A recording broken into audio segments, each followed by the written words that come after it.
Greetings and salutations, viewers and listeners, and everyone else out there. Welcome to episode 90 of Word Ninjas Live. I am your host, Charles. I'm not an instigator of anything this week. And joining me tonight are Will, Hello. Justin, Is there life beyond working? I don't know yet. and Calvin is hiding in the shadows, ready to make an appearance eventually. Maybe. Possibly. We'll see. But in the meantime, let's get this show rolling with a talkie point, because we have one. And the talkie point is, if you were forced into a position to teach a class, because none of us would really be put in one, and this means one full semester's worth of class, not just a one-off, one-hour thing, what would the class be on? And how would you handle different age levels of students?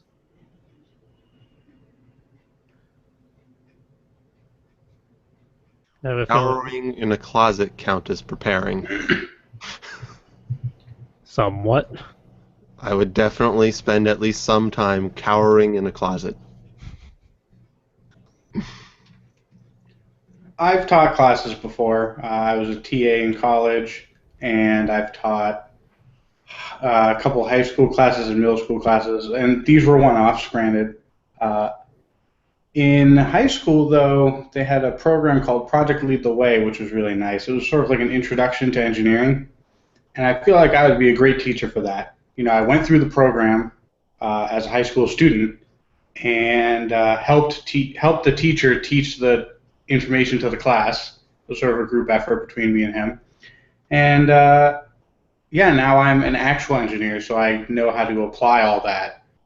So I can definitely bring the fun of engineering and the knowledge together and kind of weed out all the useless information that's not actually used anymore.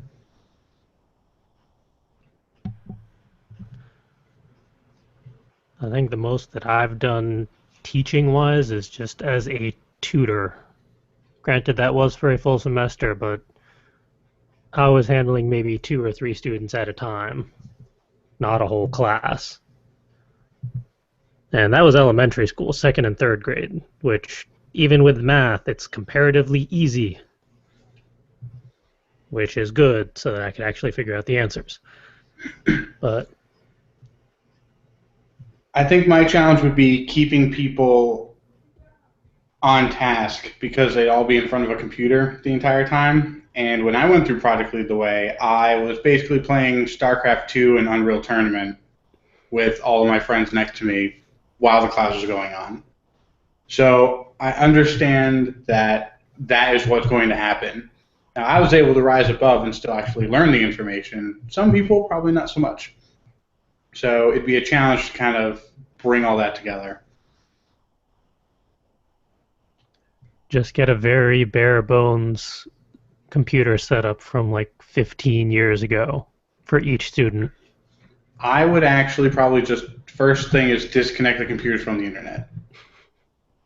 You're not going to need any Googling or Wikipedia. I'm going to give it all to you in the front. I should rephrase that. I will collect and gather information and provide it to you at the beginning of each class. Much better. What if they're not allowed any digital technology, just pen and paper? And then I wouldn't be teaching that class because that is a very important piece of equipment is the computer. People would be using software to model digital circuits and simulate them. And without software to do computer-aided design, it'd be kind of worthless. So I would not be teaching that class. I would teach something else like fundamental math or calculus or something. You wouldn't just give them a few circuit boards and a soldering iron and have trial and error? No, I could do breadboards without the soldering iron easily enough, but that wouldn't fill a whole semester. They're going to need to eventually get to complex circuits, and the only way to do that is through simulation unless I want all of my capacitors to explode or some of my students to die from over voltage and over amps.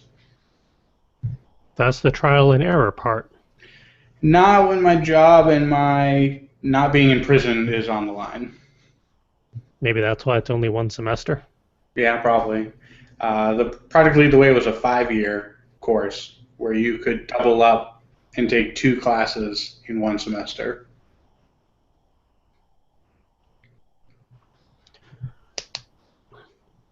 What if it was just a one-off course and it was in whatever form or location you chose? It wouldn't have to necessarily be in a school or academic setting. It could even just be at a convention or some such. Could it be like a seminar? Like, hey, I'm going to teach you how to be productive and how to do time management. Or does it have to have academic consequence? I guess that has academic consequence, but It could be completely non-academic if you so chose. so it could be of subjective content. Then I would go for the thing I just said.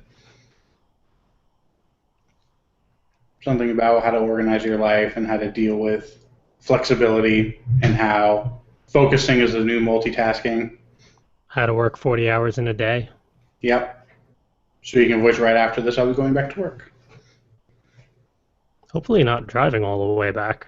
No, I can do the rest of what I did from home, I think.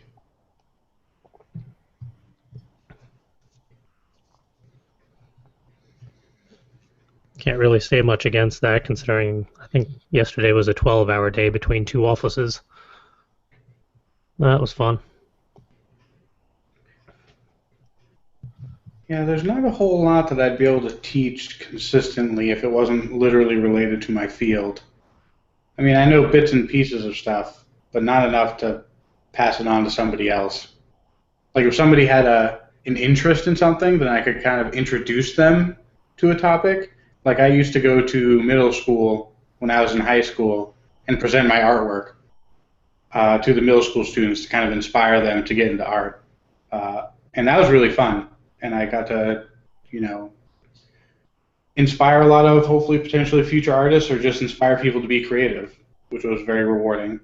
But I didn't really have a lot of technical know-how. I couldn't teach them the proper brush strokes. I sort of just taught them how to, open up and get crazy with your ideas and not be afraid to express yourself. That was sort of what I was doing.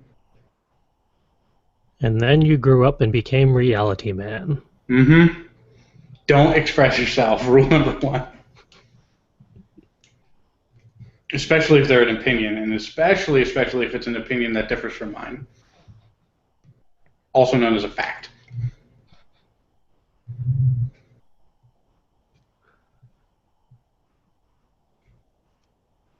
I think I would be very hard-pressed to do a full semester with an entire class, because I don't really do well with groups. I'm better with very small groups, like a half dozen, or just one-on-one. Because how do you keep that many people focused on one thing at any given time?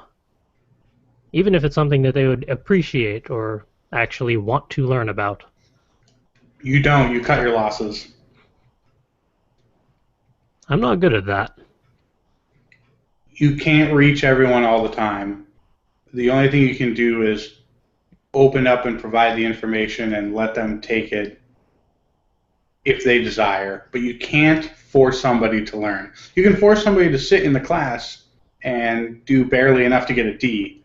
But you can't force them to get an A. And you can't force them to maintain the knowledge that you're giving them. I think I'm living proof of that. I do not test well to the system, and they know that.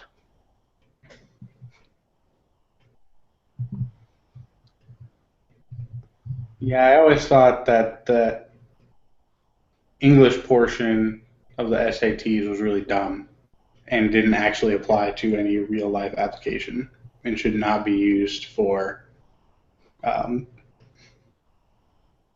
college entry purposes. But maybe that's me just being a STEM major. I'm with you on that, and I'm the English major. Those essay questions are silly. But then again, my main failing point was their logic questions. mainly because I argue with their logic questions. Right, and their reading comprehension questions are always worded horribly ambiguous to the point where I would say, hey, the source material that I'm reading is poorly written and cannot convey the information properly, and that's a fault of the writing, not of the reader. I don't think that's one of the available answers on the answer key, though. It isn't, which is why I scrawled it over the entire bubble sheet. Still got 1350 though, so. I wonder if they'll let me do that for the GREs. That would be nice. Are you doing Gen? I don't know yet. You could not take the GREs and then not go to grad school. Yeah, save myself a ridiculous amount of money that way. And time. That too. If you go get your PhD, good luck hosting a podcast weekly, maybe a monthly podcast. Quarterly at that point. We barely hold it together as it is. Once that schedule kicks in, hey, Justin's the new leader. Why am I the only one on the podcast all of a sudden?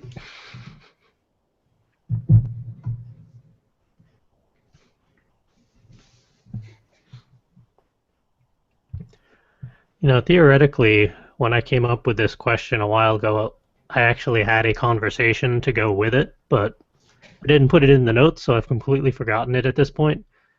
Because sleep deprivation and pollen and... Why are you smacking your computer screen? Are you angry at me again? No, it was a little bit out of focus, but there's no lens that can change the focus, so I thought maybe it was dirty. I was trying to be discreet about it, put myself on mute, not talk, and then you drew attention to it so all the audio listeners can enjoy. Unless one of the editors cuts it out. And edit point. Okay, let's move on. As we mentioned before, Calvin was lurking in the shadows. Not sure if he wants to join in on this topic or not, but he is welcome to if he so chooses.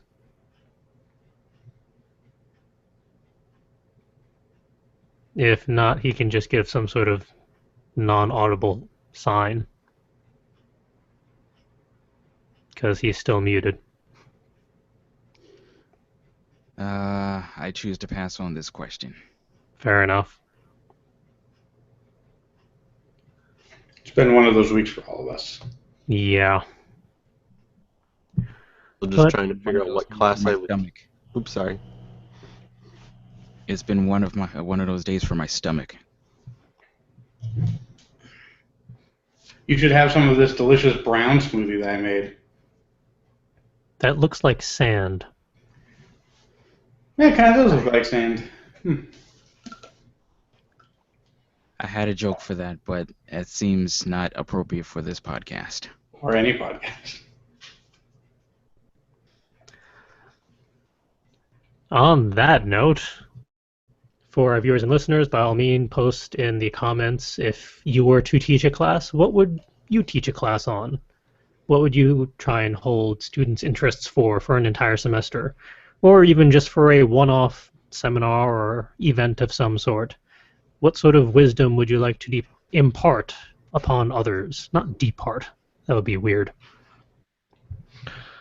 But yeah, post in the comments. Continue this conversation because we're all a little bit light on this one, unfortunately. Really has been one of those weeks. We're a little burnt out, I think. I think most schools would let me teach a class if it was based off of the panels I had run, unless it's college level classes. Only after 9 p.m.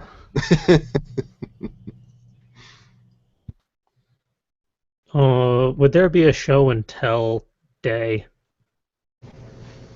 I would allow it. I feel like you could get away with doing a couple one-offs, pardon the pun, of like a gender studies class. It'd be much more complicated than the gender studies classes of yore.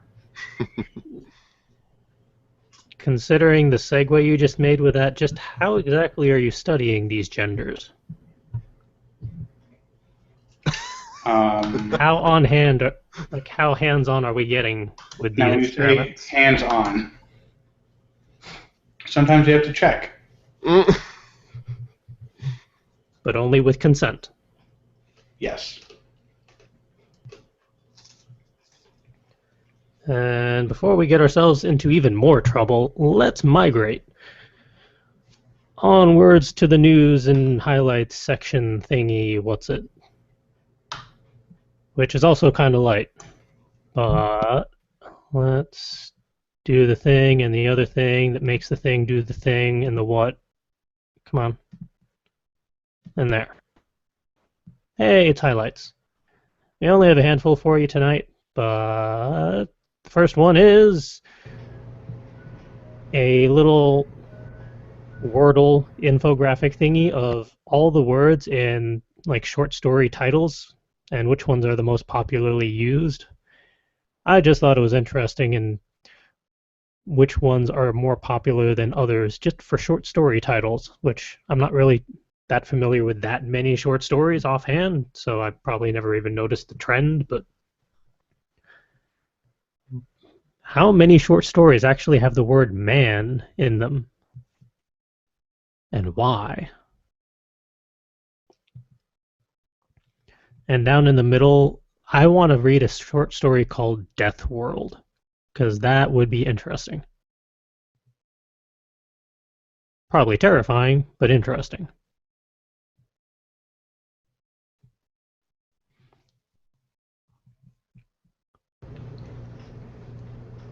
Dark Heart, Shadow People, Blood. It seems like a lot of these are horror short stories.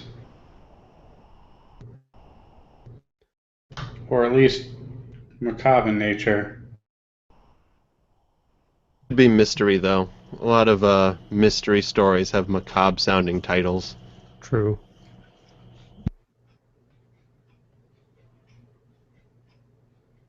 I see Blue Girl near the bottom there. At least there's not something before that to make it worse. Oh, wait. That's exactly what's before it. Oh, son of a...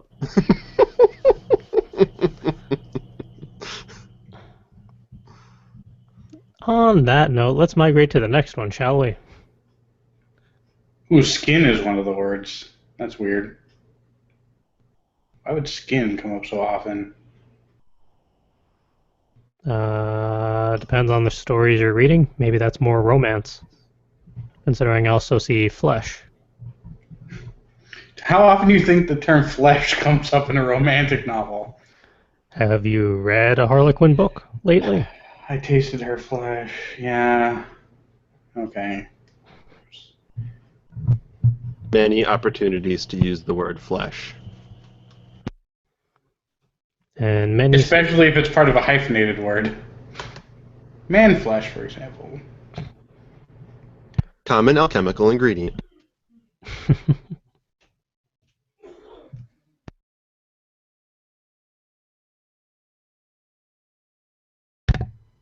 Moving on.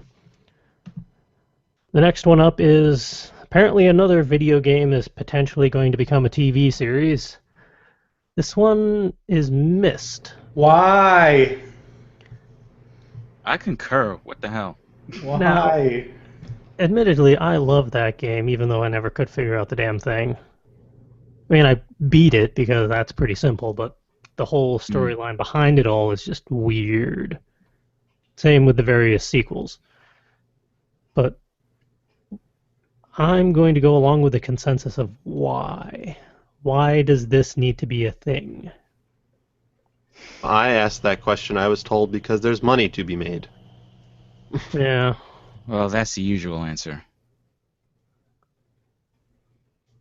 Ooh, it's going to... Oh, it's a Hulu exclusive? Yeah. That raises even further questions. We'll explore the origins of the Island of Mist from the game where a man wakes up on a mystery island with absolutely no idea where he is. Oh, this is what happened. They said, hey, you know what? Two shows were successful? Lost and Last Man on Earth. These two shows are really successful. What if we tried to combine those two somehow? But wait, that would be too original. We can't use that. So let's use an existing intellectual property to shoehorn the themes of those two successful shows into a new show that we can capitalize on. I should be a television producer. That was complex enough to be plausible at the very least. Unfortunately. Mm. They at least do have some interesting locations that they could play with, because the original island had a lot of interesting scenery and mechanics to it. Never mind, I forget the order that it went in, but it was Mist, there was Riven, there's one, possibly two others from what I vaguely remember. It's been forever since I played them. There's like 8 others. Good lord. And I also know that there's also a few novel adaptations which I tried to read and got very confused by. But the problem is there's not any character development. There's only, well, There's backstory, but there's no. As a There's- character, you're not a protagonist. there's the player character, but you never see who the character is. You never really learn more about them or why they're there, from what I remember. Series will be filmed from the first-person perspective. Nope. Nope, that's not a thing that can happen. That was the idea that was going through my head just now, actually. Now, there were other characters throughout the series, but they were in the books, and you had to interact with them, and that got complicated. There is a well-developed universe that they can play with, but there's no good way of going about it for a television series. I don't see how that adaptation would really carry over. It wouldn't. This is Well. a terrible idea. Maybe we'll just have to wait and find out. False. Not interested. You wouldn't even look to see what a trailer of the first episode would be like. Unless it showed up on the front page of Reddit, probably not. As long as it was like on the free part of Hulu, I'd at least take a look at it out of morbid curiosity. But if it's on premium, too bad. Have premium Hulu? I can be the guinea pig if you want. If this ever gets to the point of actually being released. Yeah, that's true. It could just get someone could go, "This is a dumb idea," and completely can it before it ever gets that far. Because, I mean, they do have the rights, but that doesn't mean it's going to end up actually making it. Last I heard of Myst was a couple of years ago when I saw that they had released an adaptation. Actually, I think it was an HD re-upping of it for the 3DS. Hmm.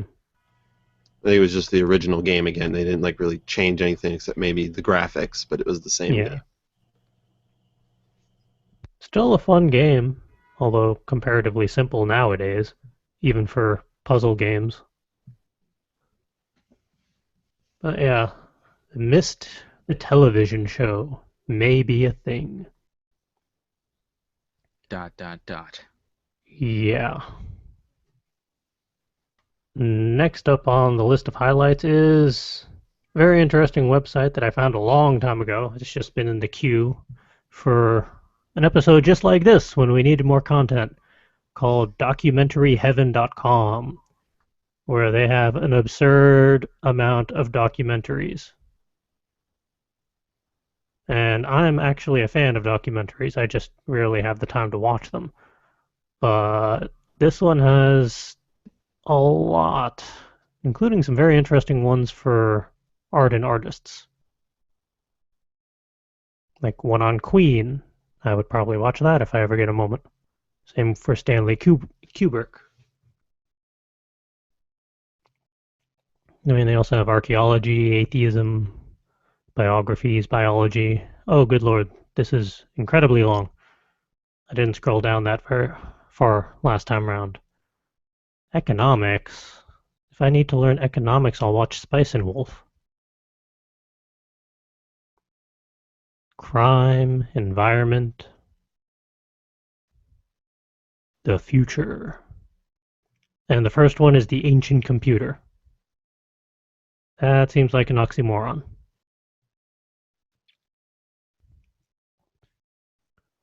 Health. I already know I'm not healthy.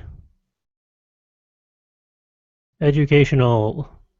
Wouldn't most documentaries count as being educational?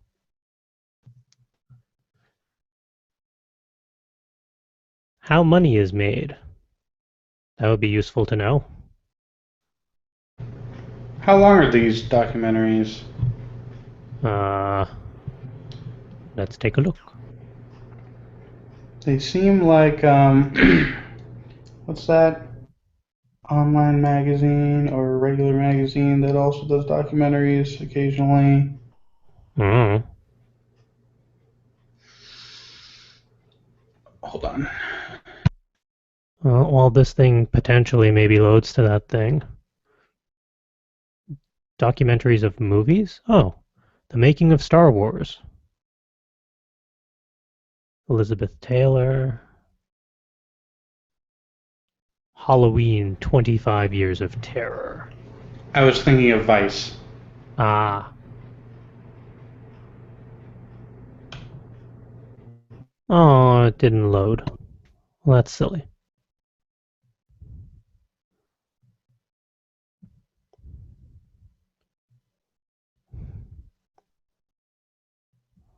Well, it's the documentary on Lego. Let's see if that one loads. Because, yeah, I'm also curious, how long are these documentaries?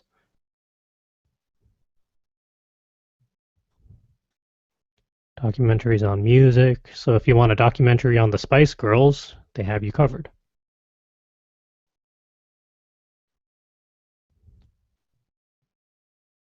Nature, next to evolution.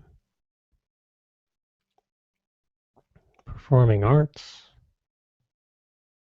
Ooh, history. So many documentaries. Even some. Stop crashing. All right. If we go all the way back to the top, what if we do that? An hour and a half. Well, that's certainly lengthy. Millionaire Basement Wars. 47 minutes.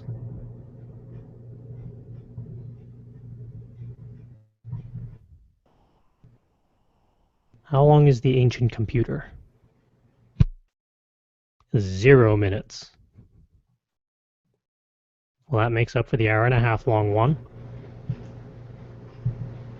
I mean, the ancient computer, to be fair, didn't have recording technology.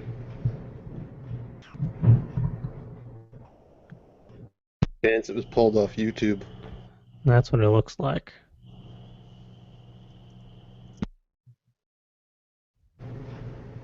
Oh, so this website is more of an aggregator? Yeah, it looks like it. But still kind of useful if you're looking for a specific genre or something.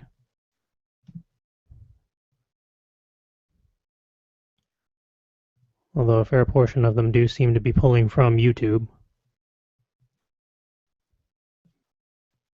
But an interesting website regardless. What constitutes their top 100? That looks about right.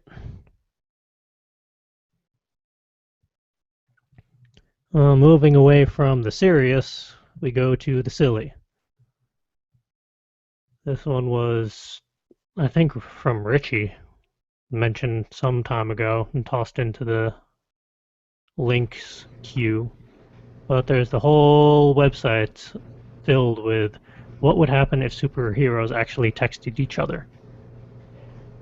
which is purely for entertainment purposes. My favorite one so far, and I'll just give the beats. Uh, Iron Man is like, oh, Hulk's gone crazy and destroying everything. We need to stop him. And then the rest of the Avengers leaves the group conversation.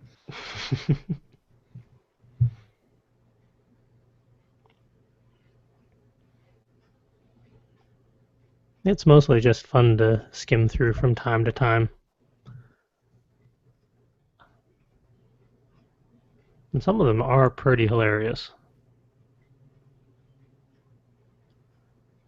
Yeah, those are your various highlights for the week. All the links are in the show notes if you want to track them down. And rolling on, productivity and inspiration. Everything burns. Pollen burns. Sunlight burns. What was my other one? Oh yeah, sleep deprivation. Makes me forget things. That also burns. Yeah, I was going to say, and also burns according to the show notes. Yeah, I have not accomplished anything this week except survive. Because life. How did other people fare this week? I've got my first round of 2-up audio editing done. Yay. Yay! So double time for audio editing for a while because I told Calvin this, CJ, but if I don't get the backlog taken care of before Kineticon, you can give me a swift kick in the cheek.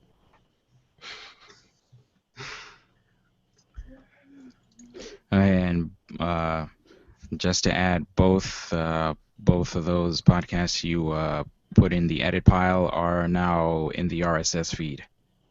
Yay! So there's that. I've made some slow progress on working on the scene of Roommate. I've been poking my notebook the past couple nights and making a little bit of progress a night, which is better than no progress at all. And certainly not productive at all. I have returned to Pandora for Borderlands. All of them. I've played all 3 Borderlands within the past couple weeks. I don't know why. I just have been. Like from beginning to end, or just No. for fun? Oh, thank God. I was like, what the? No, I'll just be like, I feel like playing Borderlands today, and I'll hop on and just do some, a couple quests, or I feel like doing the pre-sequel today, and I'll hop on and do a couple quests, and just all over the place. So barely making even any progress in any of those games. Granted, I've beaten all 3 of them, but I'm weird and like, there's multiple characters. I want to beat the game with all of them because I can. Even though I should be probably playing them and playing the DLC that I never finished for at least Borderlands and Borderlands 2.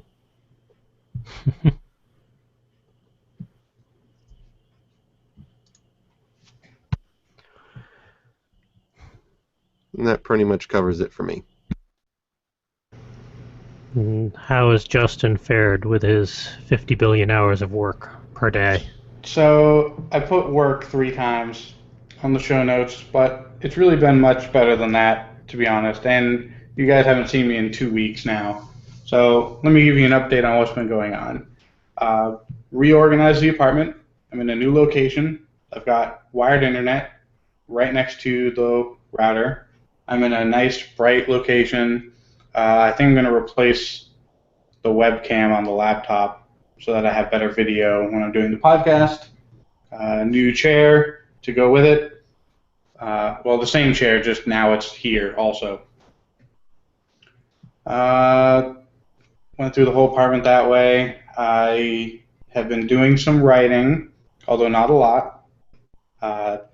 I found the Scrivener file of one of the first novels that I did for NaNoWriMo, and I opened it up, and it was 1 kilobyte in size, and it was corrupted and ruined. Oh. So I was sad. But it was also pretty much garbage and would not fit into the current meta of people reading books. So it's okay. What else have I been doing? Celebrating birthdays, celebrating anniversaries. I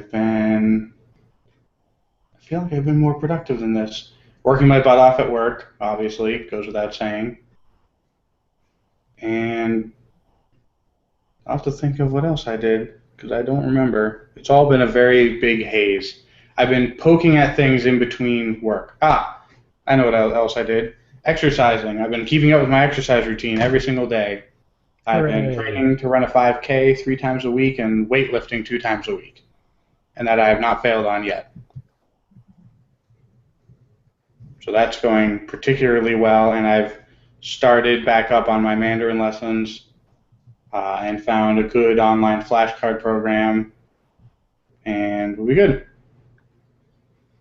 So yeah, I've been semi-productive, but I really need to get through this week at work. And then basically I have nothing to do at work, which would be good for a change.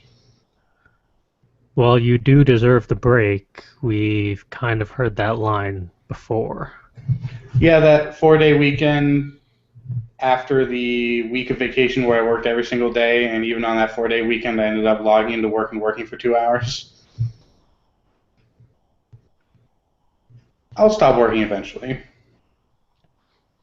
When you retire? No, we hired somebody else, but he doesn't start until late May, so it's been kind of hard to get him on board and throw him into the fire. And then some other people we have still need a little bit more training to be faster and more efficient. And the 2 projects that I'm working on there, the biggest projects, are also emergency projects that need to get done immediately. So that's not helpful. And the other 2 really competent engineers are also full up. So it's an issue.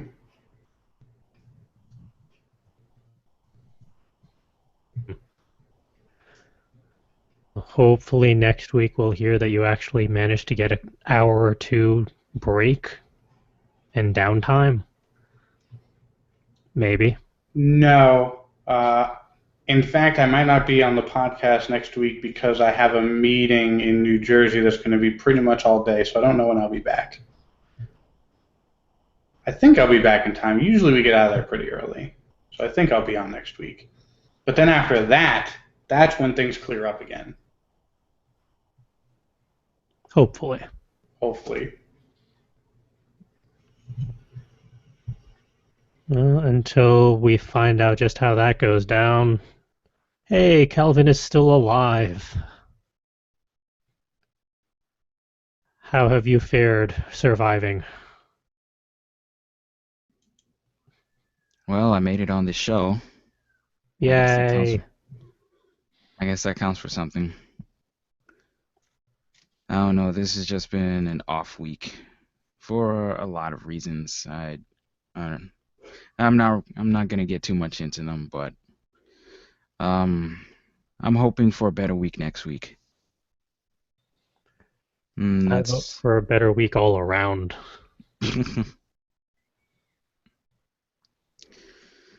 Yeah, I have accomplished nothing this week. You're in good company. Oh. Yeah. Fair enough. And of course, to our viewers and listeners, if you care to post how you fared over the past week in regards to productivity and inspiration, by all means, tell us how you fared over this last week. Did you also have a craptacular week and were kind of not so productive, or did you actually get things done? Let us know. But in the meantime, while we wait for those, we got a question on the comments. And the question was, where does it start? How should romance be handled without forcing it in ways they've seen, like not pacing the relationship or adding sex or inappropriate stuff that's not needed unless it's a series that is more mature, like an ecchi anime. And the first thing that came to mind when I read that was roommates.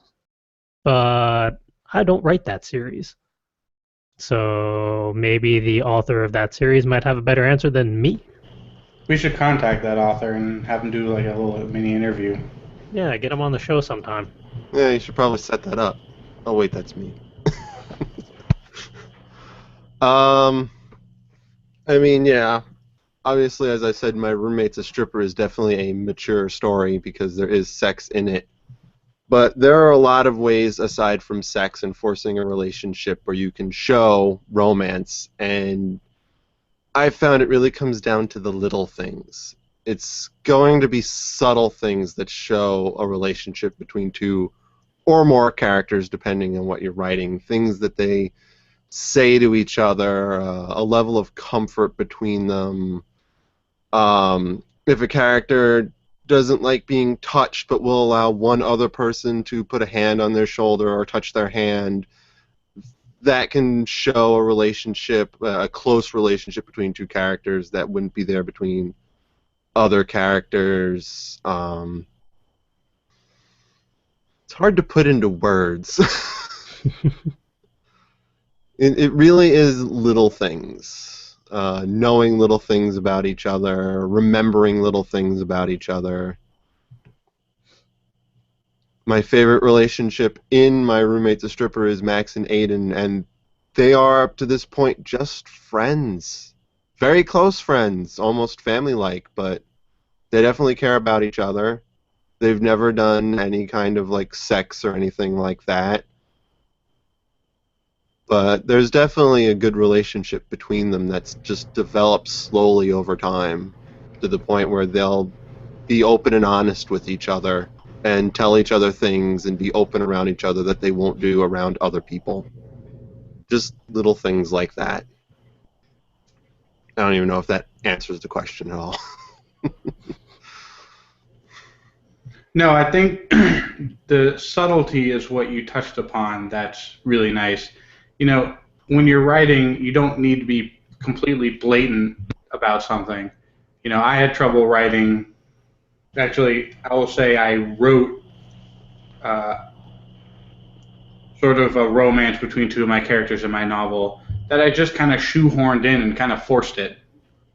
And it was awful. The whole thing was awful. There was no reason for this person to like this other person. They had literally no interaction. And it was very bad. And then I wrote another relationship into a story that I didn't force, that came a lot more natural. And I think the slow development of the relationship, or peeking through a previously developed relationship, is key. You know, the whole love at first sight thing doesn't work for all types of novels that you write. And if you're going to start a novel with a budding relationship, if they get married at the end of the first book, then that's probably not a realistic timeline. No.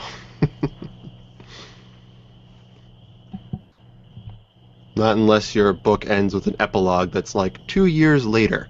Right. And I think that's the challenge, too, is that you have to be realistic about time, and you have to be realistic about relationships. Relationships aren't always flowers. Sometimes it's bees.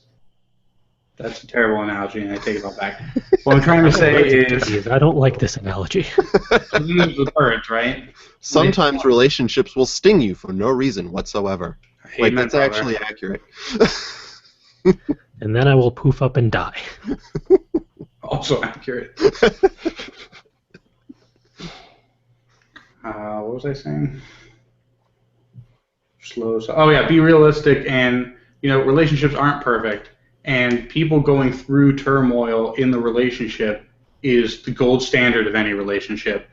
And being able to go through that turmoil and come out the other side better people is what makes a successful relationship.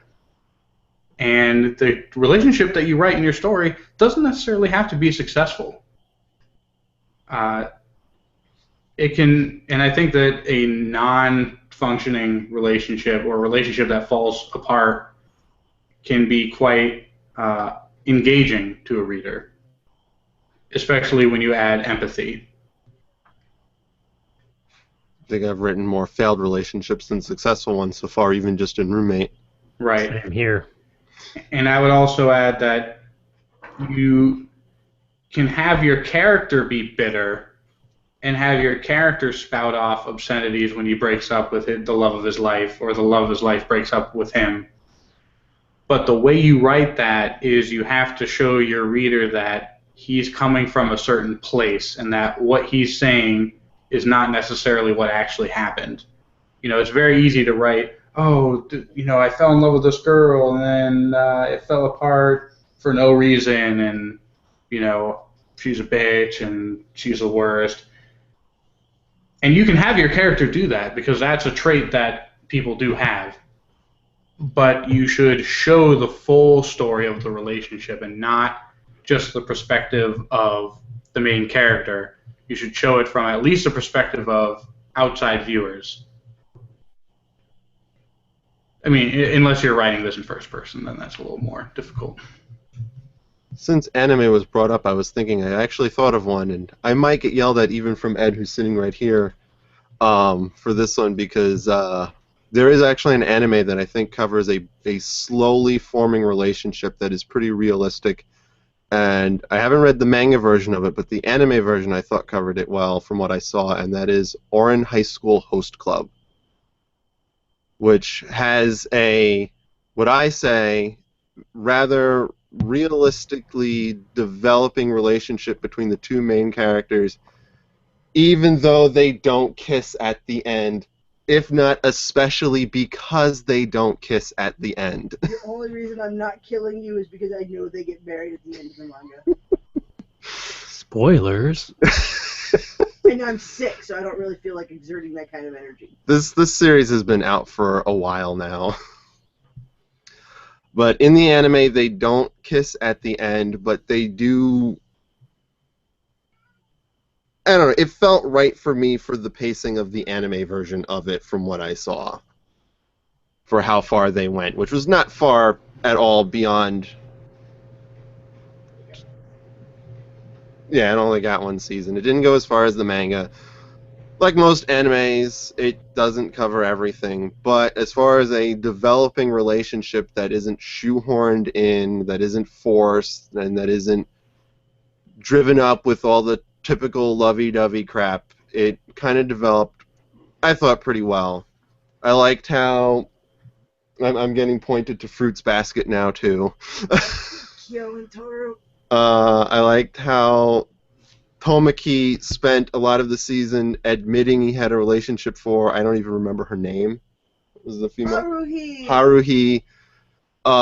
By playing it up like a father-daughter relationship, because he didn't want to confess that he actually had deeper feelings for her.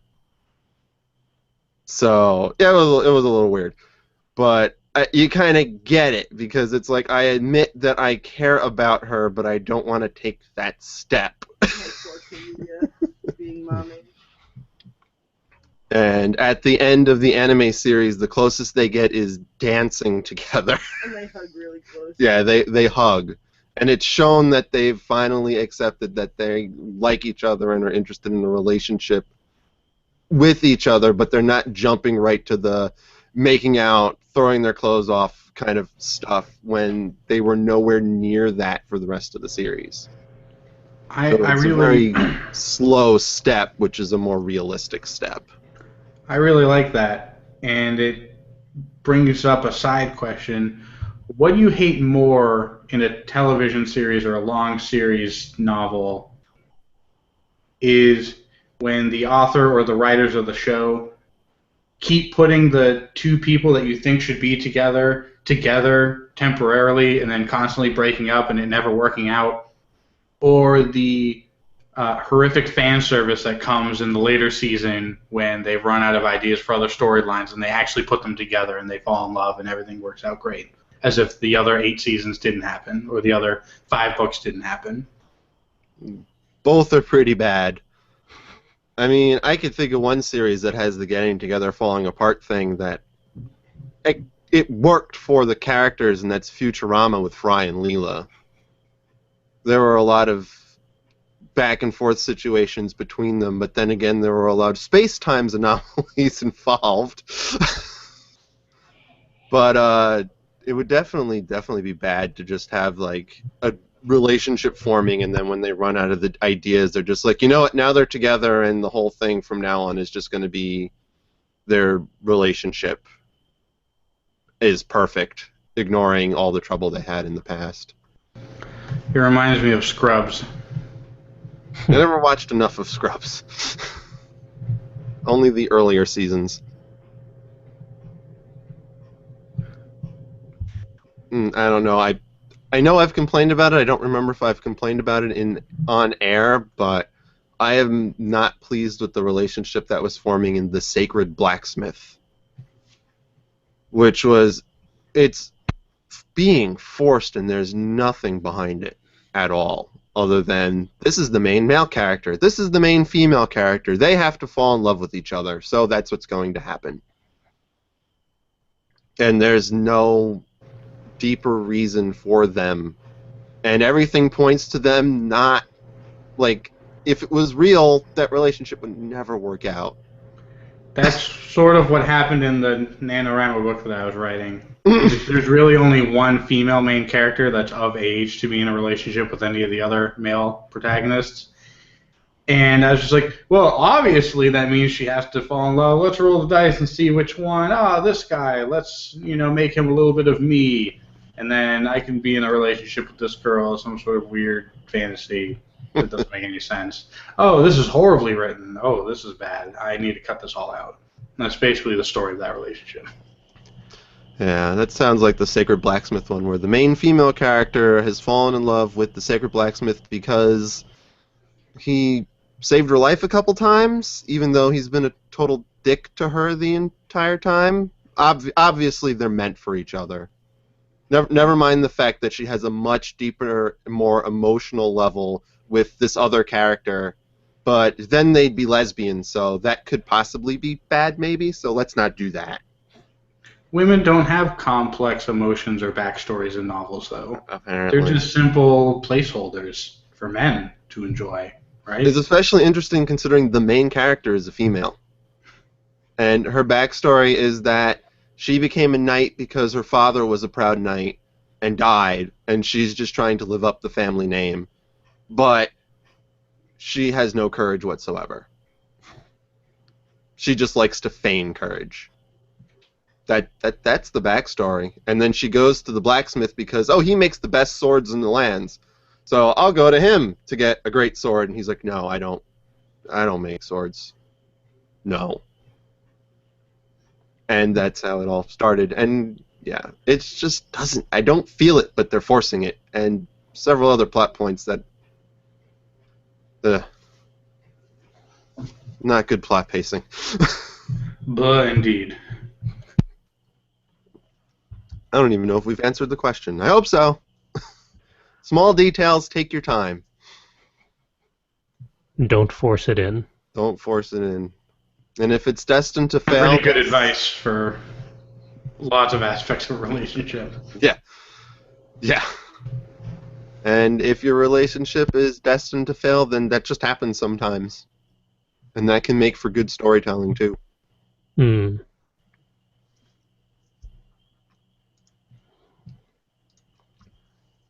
All right. Moving on. Let's see here. Events. We actually have some this month. Well, at the end of the month. But it still counts because they're coming up. Both Book Expo and BookCon. The last weekend of May.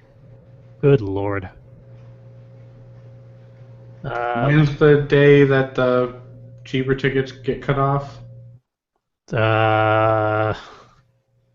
I think yesterday. Fair enough. I forget exactly when the early bird prices went away. But Book Expo, myself, Justin, and Calvin will be there on varying days, and even getting some interviews that we've managed to obtain. So we're going to have some pretty good content coming from that convention that we'll be able to toss up on the channel for all of you. Yay! I'm actually pretty excited for that. I was not counting on it, but it was a fun surprise.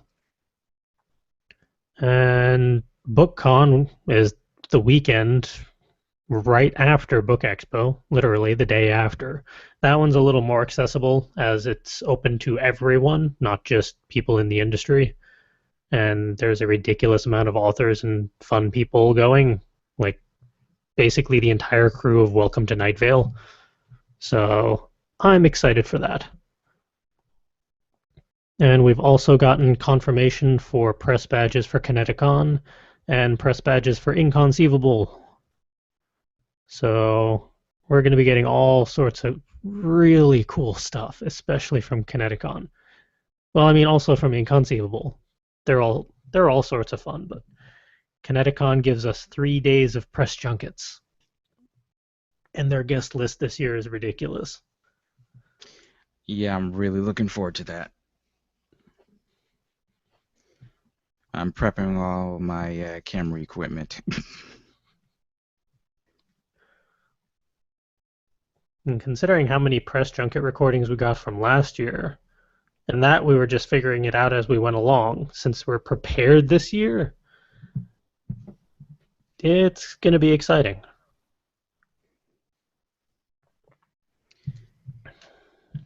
Yeah, I'm not sure what more to say about that. I'm just like extremely giddy right now. Trying to get all my questions ready for the plethora of people that are we're going to be sitting in on during the press junkets. Yeah, I don't know if we're going to be getting a list of whose press junkets are on which day, but we should probably just get like a couple of questions per guest just so we're covered. Cool. Because, I mean, they have Nichelle Nichols from the original Star Trek. They have, I feel like, almost a half dozen Power Rangers this year. There are 3 or 4 on the list that I saw just skimming through. So that's going to be fun. You forgot George Takei is going to be there too. Oh, good lord. Yeah. Yeah. I really hope he does a press junket. Me too. Because we don't have to fight to get into that room. Hmm.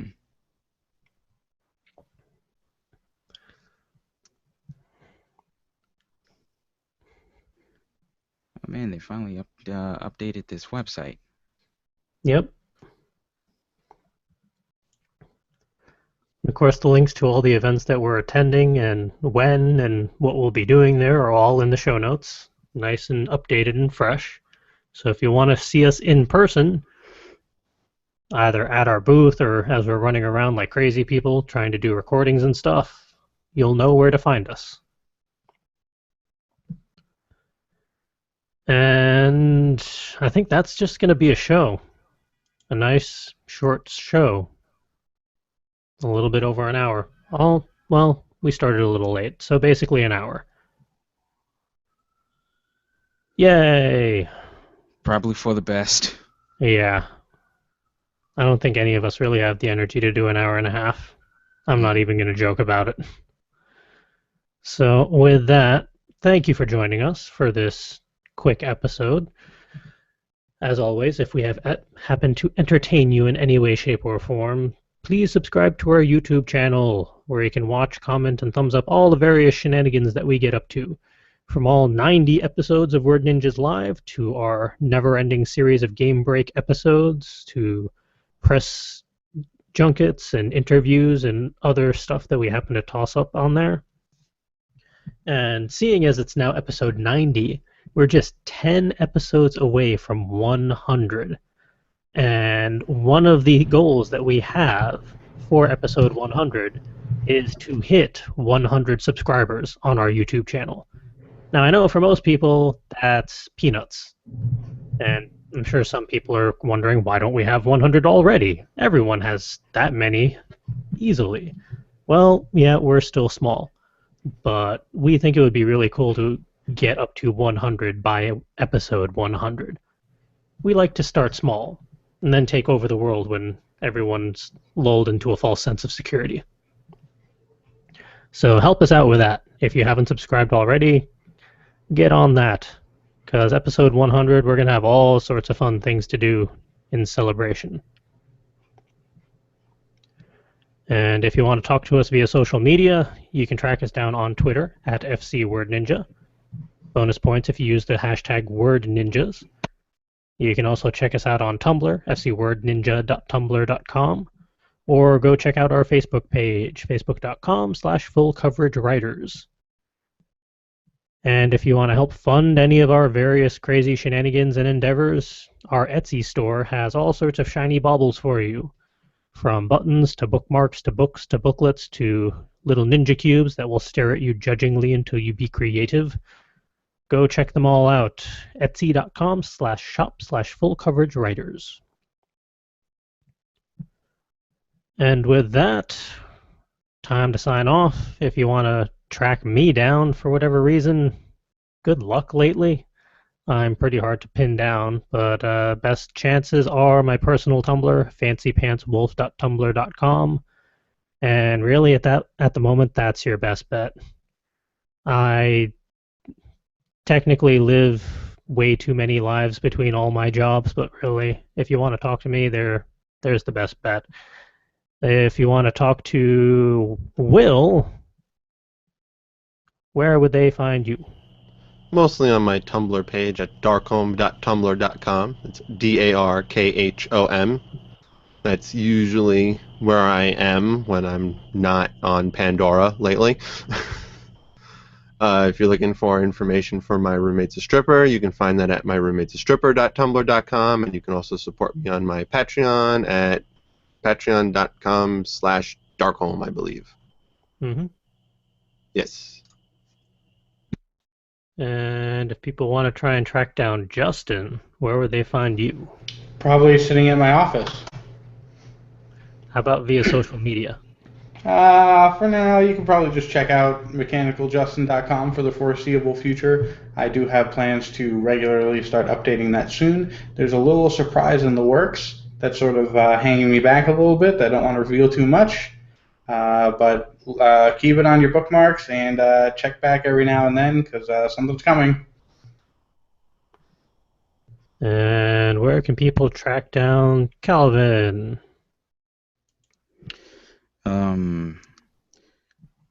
Twitter and Instagram are good for the moment, at CCWII. All right. And all the various other links for all of us are in the About Us page over on fcwriters.com. If you want to, for whatever reason, use a different social media platform, no guarantees we'll see it in a timely manner, as we are very easily distracted by things. But yes, thank you for joining us, everyone. Come back next week for episode 91 of Word Ninjas Live. But until then, go do something creative or don't die from pollen. How about that? No dying from pollen. As someone with literally zero allergies, environmental allergies, I should say, I will definitely not die from pollen. That makes one of us. I was running outside just today, right past a cherry blossom that was just in bloom. Tune in next week where Justin is the only one left.